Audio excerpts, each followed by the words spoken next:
नमस्कार दोस्तों, कानपुर उत्तर प्रदेश के 24 साल के प्रदीप कुमार को पिछले 2 साल से गैम्बलिंग एप्स की लत थी।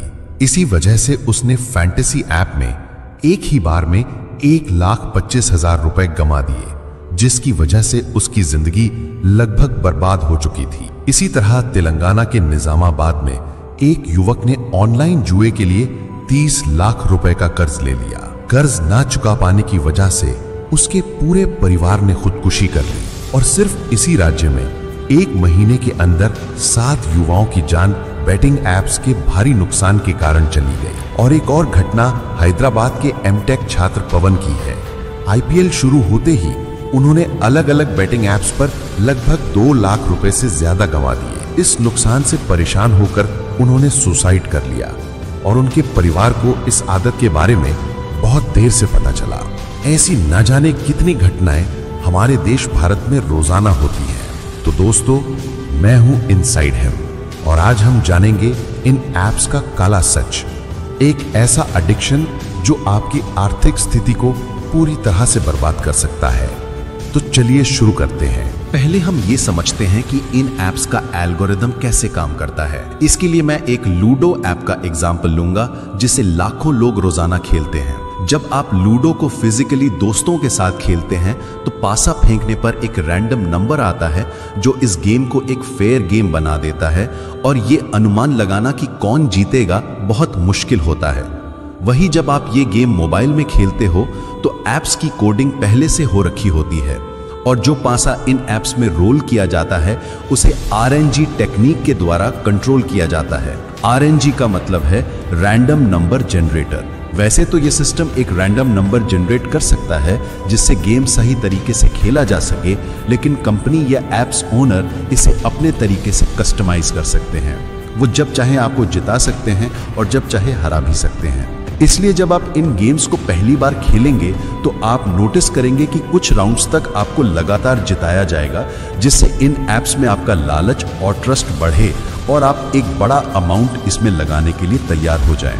जैसे ही आप ज्यादा पैसे लगाते हैं तो दूसरी तरफ जो प्लेयर होता है, असल में वो एक प्लेयर नहीं बल्कि इन एप्स का बॉट होता है, और आरएनजी सिस्टम हर बार बड़े नंबर इन बॉट्स को ही देता है, जिससे आपके जीतने की संभावना लगभग 0 हो जाती है।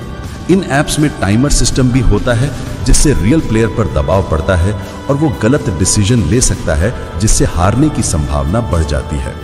जब आप इन गेम्स को खेलते हैं तो आपको लगता है कि आप अपने ओपोनेंट से अच्छा खेल रहे हैं, लेकिन दूसरी तरफ जो प्लेयर होता है वो हर बार रियल प्लेयर नहीं होता, बल्कि इन एप्स कंपनी द्वारा बनाया गया बॉट होता है, जिससे आप बिल्कुल नहीं जीत सकते। और इन एप्स का सबसे बड़ा जो फ्रॉड सिस्टम है वो है विड्रॉल सिस्टम। इन एप्स में मिनिमम और मैक्सिमम विड्रॉल लिमिट्स होती हैं, यानी कि आपने गेम खेलकर कुछ पैसे जीते, लेकिन अगर वो पैसे मिनिमम लिमिट से कम होंगे तो आप उन्हें निकाल नहीं सकते, जिस कारण आप और पैसे जीतने की कोशिश करेंगे और जो पैसा आपके पास बचा था वो भी हार जाएंगे। और अगर विड्रॉल के लिए लिमिट से ज्यादा पैसा है तो यहां आता है मैक्सिमम लिमिट, जिसकी वजह से आप एक दिन में केवल एक फिक्स्ड अमाउंट ही निकाल सकते हैं, जिस कारण जो पैसे बच जाते हैं उस पैसे को और बढ़ाने के लिए आप गेम को खेलते हैं और वो भी हार जाते हैं। और ये एप्स कंपनियां तो यही चाहती हैं कि आप ज्यादा से ज्यादा गेम खेलें और हारें। ओवरऑल दोस्तों, इन एप्स को इस तरह से डिजाइन किया गया है कि आपको पहले लालच दिया जाएगा, फिर आपको कुछ पैसे जिताए जाएंगे, जिससे कि आप अपने अकाउंट से और पैसे ऐड करके खेलेंगे, और जब आप एक यूज अमाउंट लगाकर खेलेंगे तो आपको हरा दिया जाएगा और जितने भी पैसे थे वो इन एप्स के पास चले जाएंगे। ये एक एडिक्शन सिस्टम है दोस्तों, जिसमें आपको यह एहसास दिलाया जाता है कि आप जीत रहे हैं, लेकिन सीक्रेटली सारे पैसे आपसे वसूल लिए जाते हैं। लेकिन दोस्तों, इन सारी घटनाओं को देखते हुए सरकार ने 21 अगस्त को नया बिल लाया है, जिसे promotion and regulations of online gaming bill कहा जा रहा है। चलिए जानते हैं ये बिल है क्या। दोस्तों, इस बिल में 3 सेगमेंट को लिया गया है। पहला है ई स्पोर्ट्स सेगमेंट। इसमें वैसे गेम्स आते हैं जिनमें प्लेयर टीम बनाकर दोस्तों के साथ खेलते हैं। लोग एक दूसरे से बात कर अपने कल्चर को प्रमोट कर सकते हैं।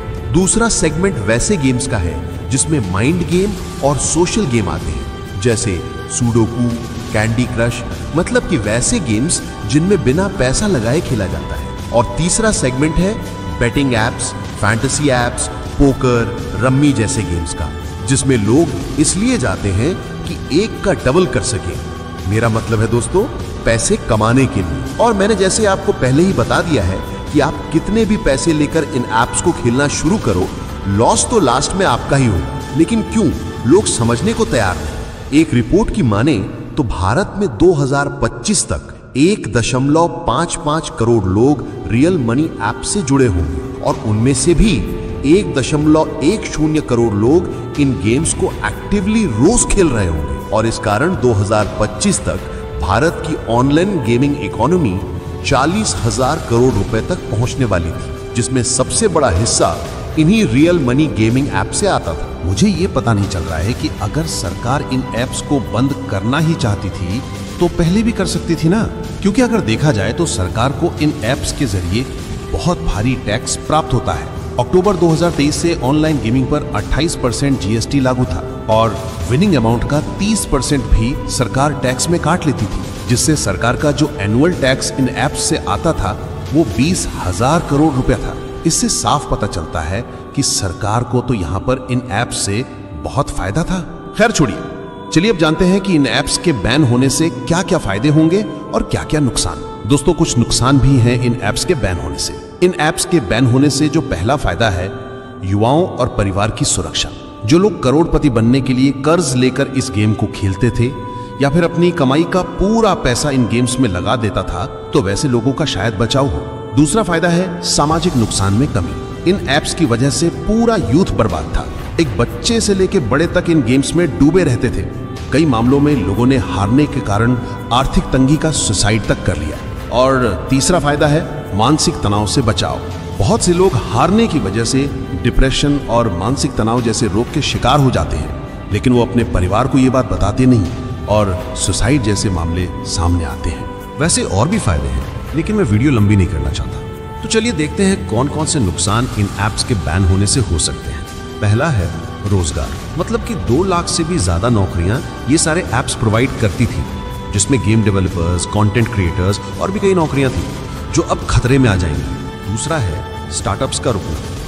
गेमिंग इंडस्ट्री में जो स्टार्टअप्स बिल्डिंग फेस में होंगे वो इन्वेस्टर्स ना मिलने की वजह से चालू होने से पहले ही बंद हो जाएंगे। तीसरा है ब्लैक मार्केटिंग। इन ऐप्स के बैन होने से जो एडिक्टेड यूजर्स होंगे वो विदेशी ऐप्स या बाहरी ऐप्स में जाने लगेंगे, जिससे फ्रॉड और मनी लॉन्ड्रिंग जैसी गंभीर समस्याएं आ सकती हैं।